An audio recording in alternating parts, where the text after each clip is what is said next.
आज मैं आपको वॉक करने के 6 फायदे बताऊंगा। सबसे पहले आपसे पूछना चाहता हूं, वॉक करते हैं कि नहीं करते। आपने सुना तो होगा कि हमें रोजाना पैदल चलना चाहिए, वॉक करनी चाहिए, अपने आप को फिट रखना चाहिए, मगर क्या आपको पता है वॉक करने से हमारे जिस्म पर क्या इम्पैक्ट पड़ता है? ये 6 हैरानकुन चीजें हमारे जिस्म में हो रही होती हैं जो अगर आपको पता चल जाए तो आपकी जिंदगी चेंज हो जाएगी। पहला फायदा अपने माइंड में रखिए कि जब हम वॉक करते हैं तो 24% तक हम अपनी उम्र में इजाफा कर सकते हैं। अगर हम डेली बेसिस पे बात करें, ये साइंस बता रही है। मैं अगर आपको बताऊं कि जिंदगी और मौत अल्लाह ताला के हाथ में, मगर ये जो ब्रेन अल्लाह ताला ने हमें अता किया है, ये इसलिए अता किया है कि हम बेहतरीन डिसीजन ले लें, फैसले कर सके। अगर हम वॉक करना स्टार्ट करते हैं और अल्लाह ताला की दी हुई नेमत यानी जो सेहत है, अगर हम उसके लिए कोशिश करते हैं तो डेफिनेटली अल्लाह ताला इसका हमें इनाम ज़रूर देता है और फिर 24% तक हम उम्र में इजाफा कर सकते हैं as compare to those people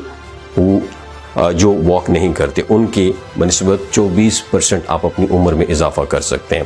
पहला फ़ायदा। दूसरा फ़ायदा याद रखें कि जो कि हम अक्सर बहाने बना रहे होते हैं कि हमें पैदल नहीं चल सकते हम, क्योंकि मुझे बॉडी में पहले ही जिस्मों में दर्दें हैं, मेरे जॉइंट्स में पेन रहती है, मेरी नी में पेन रहती है, मेरे हिप्स में बहुत दर्दें होती हैं, जो हम अक्सर शिकायतें करते हैं। दरअसल इन तमाम शिकायतों का इलाज ही वही होता है, यानी जिस वजह से हम पैदल नहीं चलते उसका तो इलाज ही वॉक है और पैदल चलना है। ये रिसर्चेस बताती हैं कि जो लोग वॉक करते हैं वो आर्थराइटिस से दूर रहते हैं, उनके मसल्स स्ट्रॉन्ग रहते हैं, जो उनको पेन्स फील हो रही होती हैं वो पेन्स भी उनको फिर फील नहीं होती और काफ़ी हद तक उनके मसल्स स्ट्रॉन्ग हो जाती हैं, फिर वो पेन फ्री लाइफ गुजारती हैं। इसी वजह से अगर आप अपने पेन की वजह से डॉक्टर के पास जाते हैं तो डॉक्टर सबसे पहली चीज़ आपसे पूछता है कि क्या आप वॉक करते हैं। सो अगर आप वॉक करते हैं तो डेफिनेटली आपके पेन के लेवल अगर ज़्यादा हैं तो वो भी कम हो जाएंगे। तीसरा फ़ायदा याद रखें, अगर आप वॉक करना स्टार्ट करते हैं तो आप 43% कम बीमार होंगे। रिसर्च के मुताबिक as compare to those people जो वॉक नहीं करते, आपने देखा ही होगा जो लोग पैदल चलते हैं, वॉक करते हैं, वो बहुत कम बीमार होते हैं क्योंकि उनका इम्यून सिस्टम बहुत स्ट्रॉन्ग हो जाता है। अगर खुदा ना खास्ता किसी बीमारी से, किसी वायरस से, किसी बैक्टीरिया से एक्सपोज हो भी जाते हैं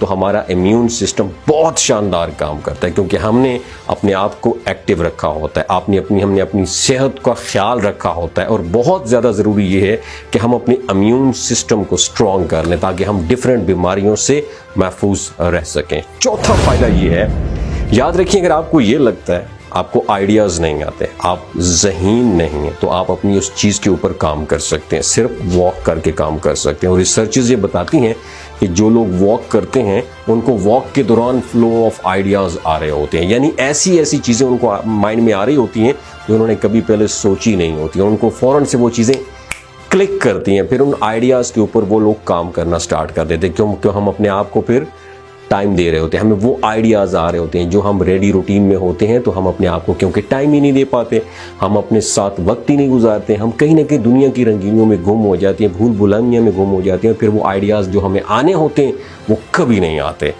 पांचवा फ़ायदा, हमें जो डर लगा रहता है ना कि हमें डायमेंशिया हो जाएगा, जो भूलने की बीमारी होती है। अगर आम अल्फाज में ये समझाऊं कि जो भूलने की बीमारी होती है, अगर कोई चीज़ कहीं पे रख देते हैं तो हम अगर उसको भूल जाते हैं, या जो अक्सर आप लोगों को देखा होता है कि उनको भूलने की बीमारी होती है, वो इवन अपने प्यारों को भी याद नहीं रख पाते, उनको भी भूल जाते हैं, कभी डिफ़िकल्टी हो रही होती है आपको अपनी मेमोरी को रिट्रीव करने के लिए। तो याद रखिएगा, अगर हम मॉर्निंग वॉक या पैदल चलने या वॉक की आदत अपना लेते हैं तो हम डायमेंशिया से कोसों दूर चले जाते हैं। हम अपने ब्रेन को इतना स्ट्रॉन्ग कर लेते हैं, फिर हमारा ब्रेन क्या करता है, हमारा ख्याल रखता है।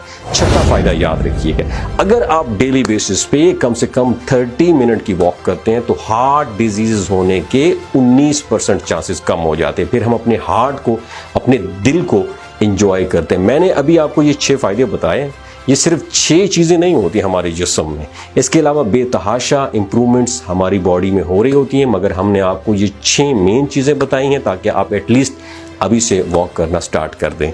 सो अगर आपको पहले रीज़न नहीं मिल रही थी कि आपको वॉक करनी चाहिए या नहीं करनी चाहिए, तो ये 6 रीज़न आई थिंक आपके लिए काफ़ी हैं। आपको आज से ही वॉक करनी स्टार्ट करनी चाहिए। अगर ये वीडियो अच्छी लगी हो दूसरों के साथ ज़रूर शेयर कीजिए। अपना और अपने साथ जुड़े रिश्तों का ख्याल रखिए। अल्लाह हाफ़िज़।